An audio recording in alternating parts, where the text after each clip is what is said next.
Pero bien, hace algunos episodios quisimos entrevistar al señor Gustavo Pacheco, a quien hemos hecho mención en episodios hace algunos años acá en el programa en Extremos, pero no lo conocíamos personalmente tampoco, o al menos no en forma directa. Pero intentamos hacerlo, no se pudo concretar la entrevista, lo cual no nos llenó mucho de alegría, porque al igual que otros candidatos nos daba la impresión que tuviera un manager más que un representante de informaciones o de prensa. Sin embargo, la figura es que el mismo señor Pacheco se ha comunicado durante la semana con nosotros y está muy interesado en poder aceptar nuestras preguntas y hablar con los escuchas de Extremos, episodio 132, que es precisamente donde estamos. Bienvenido, señor Gustavo Pacheco, acá a la emisora. ¿Cómo está, Sandro? Es un honor poder dirigir a sus oyentes. Desde San Juan de Lurigancho me pongo a su disposición. ¿Cómo está, señor Pacheco? Sabemos que usted está como candidato del Partido Solidaridad Nacional, al menos en esta oportunidad, y durante todos los años que usted ha hecho carrera política, sabemos que tiene una particularidad, que es precisamente la intuición, el dar algún tipo de aporte o ideas o proyectos que normalmente otras personas no los dan, otros políticos no lo dan, como que tuviera usted una visión diferente. En este caso, en su postulación, ¿qué es lo que usted está queriéndole ofrecer a la sociedad? En primer lugar, Sandro, agradezco esta entrevista, la posibilidad de dirigirme a todos sus oyentes. Desde muy niño participo en la política como una vocación de servicio social. Soy de Puno, desde los 10 años de edad, desde la primaria, estoy vinculado a la política. A los 15 años me vine a Lima a estudiar Derecho y Ciencias Políticas. A los 23 años emigré a Europa, estuve 13 años viviendo en España. Pude hacer mi maestría y mi doctorado con unas becas de la Agencia de Cooperación. Y a mi retorno fui congresista del año 2001 al 2006 en Puno. Así es. Ahora mi retorno es el deseo de ser representante de los provincianos en Lima y de los peruanos en el exterior. Mi lealtad con mis principios, mi apego a las convicciones, me llevan, como usted menciona, a tener una visión muchas veces distinta de la de otros colegas. El doctor Castañeda Alonso ha tenido la generosidad de invitarme a Solidaridad Nacional. Me postulo con el número 34 con el sol de Solidaridad Nacional y adhiero a la candidatura del doctor Castañeda en 4 puntos. Primero, la generación de 2,5 millones de empleos a razón de 500,000 empleos cada año, con un crecimiento del 8% del Producto Bruto Interno. Segundo, la construcción de la carretera de los Andes, 3.500 kilómetros que van desde Puno hasta Piura, atravesando toda la cordillera de los Andes sin bajar al mar. Tercero, hambre cero, que es un plan que Ignacio Lula da Silva implementó con éxito en Brasil y que ahora Castañeda lo intentará en el Perú. Y cuarto, finalmente, las 45,000 becas que ofrece Castañeda en su gobierno para los jóvenes de pregrado en el Perú y de posgrado en el extranjero. Señor Pacheco, le quisiera hacer una pregunta un poco controversial en general, no solamente para usted, sino para cualquier candidato. Sin embargo, usted, como una persona de mente bastante abierta y bastante creatividad, capaz puede darnos una respuesta que pueda darnos luz sobre ese particular. ¿Por qué tanto los candidatos hablan una y otra vez en cada elección sobre la pobreza y los pobres, la pobreza, los pobres y la pobreza? Hablan de personas que, por ejemplo, candidatos que inclusive van a la reelección, hablaron en su momento de los pobres. Ok, han pasado 10 años o 15 años, etcétera, y otra vez habla de esos mismos pobres, pero ¿no es la idea eliminar la pobreza, hacer que deje de existir la pobreza? Porque se habla como que la pobreza fuera en realidad a veces hasta una especie de negocio, ¿no? Para los candidatos. ¿Por qué insistir tanto en eso? ¿Por qué no eliminar la pobreza y permitir que la gente, antes de tirarles un mendrugo de comida, darles un mendrugo de habilidad o de herramientas para que ellos mismos puedan salir adelante? Como que hay mucho apadrinazgo del gobierno para el pueblo, y no se le permite a ellos realmente crear las herramientas para que salgan de esa situación.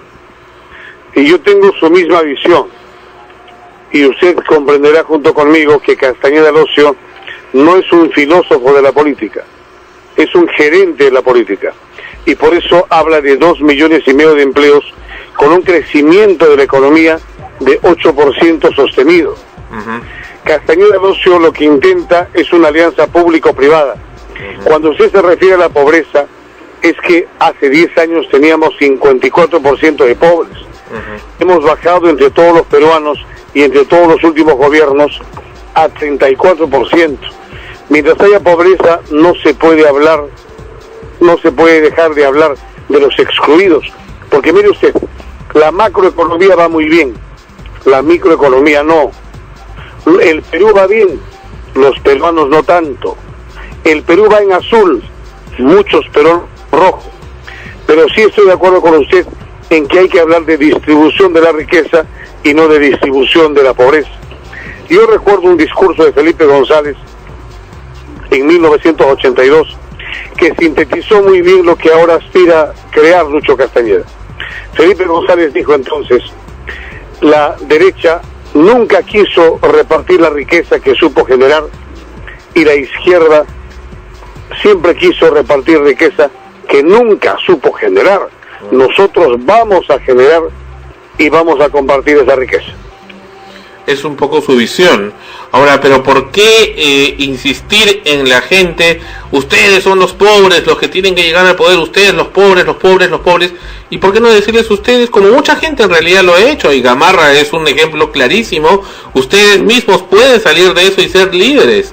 O sea, ¿por qué crear ese estigma dentro de los peruanos como los pobres, la pobreza, y una y otra vez como una especie de cultura de la pobreza? Estoy de acuerdo con usted, hay mucha gente que ha vivido de la pobreza y que vive de la pobreza, muchas ONGs caviares que viven de la cooperación internacional y que nunca jamás fomentan el desarrollo de los pobres. Y yo tengo una visión. Sí. Lima Norte, Los Olivos, Independencia, Comas, Puente Piedra, Caraballo, San Martín de Porres han iniciado ya su propio camino al desarrollo. Y allí se ve la mano gerencial de Luis Castañeda Locio, poniendo inversión pública, infraestructura, en vías, en autopistas, en puentes, de hasta 3 diversos pasos, bypass que nunca se habían imaginado y que forman más de una visión de Miami que la de Lima. Antes Lima era la horrible, Lima ahora está habitable, es linda, porque coincidirá conmigo que Castañeda Locio no fomenta pobreza.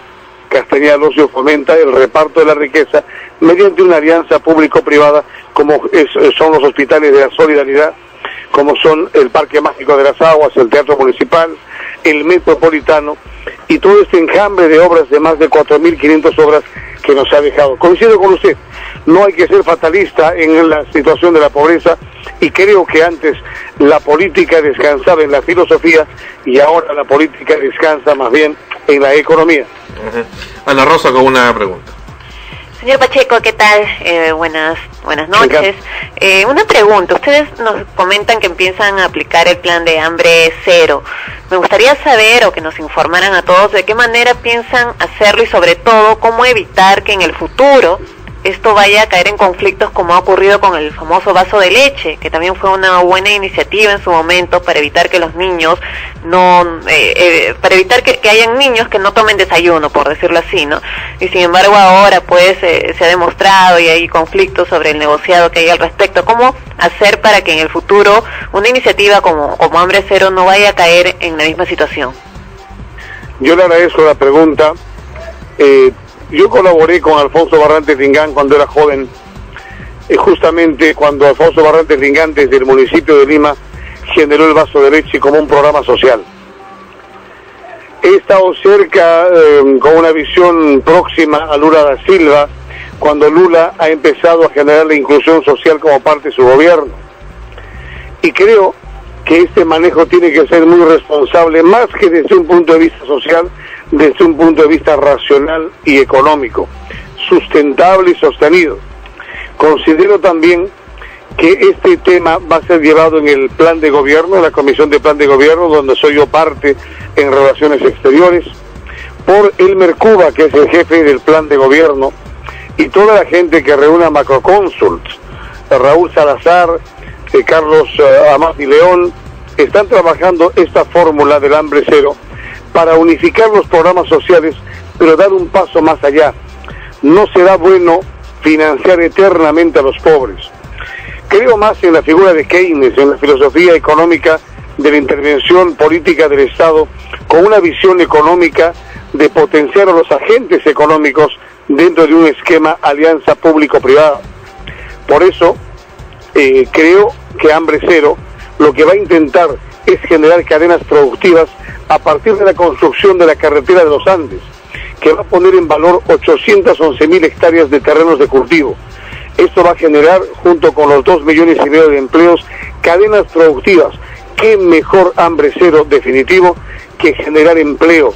El empleo genera salario, el salario genera demanda de productos, que a su vez genera oferta de productos y bajo el círculo virtuoso genera nuevamente empleo. El Hambre Cero tiene que ser un programa, por ejemplo, de traslado de alimentos en estas cadenas productivas en el Amazonas. Yo soy de Puno. En Puno tenemos 2 provincias amazónicas y el resto de provincias, 11, son altiplánicas. Y mire usted, en las zonas altiplánicas hay gente que no la pasa bien, mientras que en la zona amazónica hay muchísima fruta que llega a ponerse en mala situación porque no existen vías de comunicación. La carretera de los Andes va a posibilitar estas cadenas productivas. Correcto. Señor Pacheco, ahora una consulta, ¿por qué siempre en estas campañas es donde se aprecia a los candidatos yendo a diferentes sitios, abrazando niños, prometiendo, diciendo una y otra cosa, pero por qué no lo hacen todo el tiempo? ¿Por qué? Y en general, ¿por qué hay que ser un político para poder actuar? ¿Por qué hay que ser gobierno para poder actuar? ¿No se puede hacer a nivel civil? ¿A nivel general de población general? Sí se puede hacer, y usted tiene razón con lo que dice. En Europa, por ejemplo, la política ha dado paso a la subpolítica. Existen asociaciones sin fines de lucro donde los ciudadanos ejercen su participación pública, no generalmente partidista. En el caso de Luis Castañeda Locio, en cambio, tiene una visión nueva como un político moderno. Hoy día se han publicado encuestas y se dice que el político más moderno y el político que va a generar más desarrollo, hablan de modernidad por un lado y de desarrollo por el otro, es Castañeda Locio. Han criticado mucho a Castañeda Locio por no hablar cuando era alcalde. Y justamente es porque, mire usted, Sandro, Castañeda Locio se preocupaba por los que menos tienen, yendo hasta la última punta del cerro en las escaleritas de la solidaridad y preocupándose por la salud en los hospitales de la solidaridad. Castañeda Locio es de los políticos que en todo momento constantemente toma contacto con la población, y cuando se fue del municipio obtuvo el 84% de la aprobación final. Sí creo en lo que usted dice, no será sano siempre en campaña únicamente estar cerca de la población civil. Ahora, finalmente, señor Pacheco, y te agradezco mucho su tiempo, su deferencia para con nosotros y para con el público, una pregunta también polémica. ¿Por qué solamente determinada casta o grupo de gente que tiene determinado poder de dinero o que se asocia con determinada gente con poder de dinero es la única que puede llegar a ser un congresista? ¿Por qué no podemos ser congresistas los que estamos acá en el equipo, en el elenco del programa? ¿Por qué no puede ser congresista alguna de las personas que está con usted en ese lugar donde ha ido de San Juan del Lurigancho, que también puede tener las mejores intenciones del mundo y carambas, también muchos proyectos bonitos e importantes para la sociedad que muchas veces quedan en el olvido? Entonces, y son precisamente esas personas las mismas que van por la calle en un taxi, en un bus o donde sea y dicen, carambas, es lo que dicen, ¿no? Dice, esos del Congreso se paran ahí en comilonas, paran llevándose la buena vida, en cambio nosotros siempre tenemos que ser los relegados, y al final salen elegidos no lo que el pueblo quiere, sino lo que las encuestadoras dicen o lo que la gente de poder dice. ¿Cómo ve usted esa situación? Tiene usted razón en su precisión, y frente a lo que usted inquiere yo puedo contestarle lo siguiente. Así como creo en la economía formal, uno tiene que sacar un RUC para poder cotizar a la Seguridad Social, a la SUNAT, en la recaudación tributaria. También en la vida política uno tiene que registrarse.